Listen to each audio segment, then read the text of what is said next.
দেখেছি বা শুনেছি, জানেছি, এখানে হয়তো আমাদের কিছু কষ্টের কথা বলতে পারবো।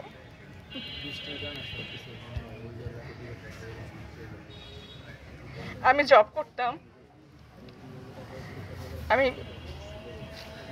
ইসলামিক হিস্ট্রি লেকচারার পদে জব করতাম। একটা জব মানে একটা সন্তান। 11 বছর আমি জব করেছি, কষ্ট করেছি, নদী পেরে ভেঙে গেছি। কিন্তু এই যে আওয়ামী লীগের যে চক্রান্ত, এদের যে একটা মেয়েকে কিভাবে ধ্বংস করতে হবে, তার চাকরিটাকে কিভাবে ধ্বংস করতে হবে, এদের যেটা কৌশল, সে কৌশল আমি ছাড়া বা আমার মতন যে মেয়েরা যে চাকরি যে জব হারাইছে তারাই জানবে, এছাড়া কেউ জানবে না। আমার মতন আমি শুনছি অনেক অসংখ্য মেয়ে নাকি এরকম চাকরি গেছে তাদের চক্রান্তে।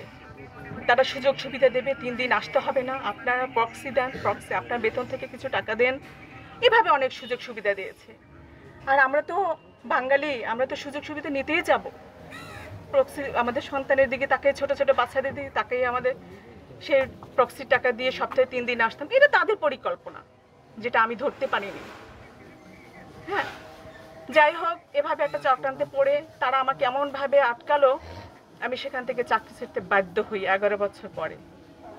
আমার খুব কষ্ট হয়েছে, তখন আমার চোখের পানি হালকা ভিজে আসলেও পুরো ফেলতে পারিনি।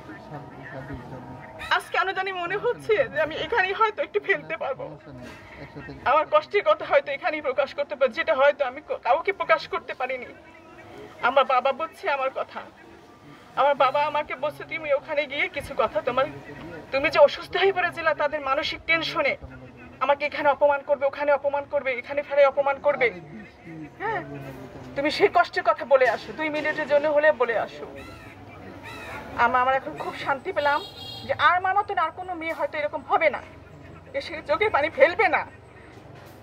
আপনারা তাদের পাশে থাকবেন। এখন দেশ যেভাবে আমরা যেভাবে জয় করে নিছি, আপনারা সেভাবে আগায় যাবেন, নীতির দিকে যাবেন, বিপিনুর ভাইয়ের পাশে থাকবেন।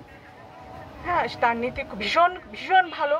আমি মনে করি প্রতিটা মেয়ে চাকরি করতে গেলে শান্তি মতন জব করতে পারবে এবং তার ঘরে সে আসে নিঃশ্বাস ফেলতে পারবে। আমার আর কিছু বলার নেই। ধন্যবাদ সবাইকে। আসসালাম।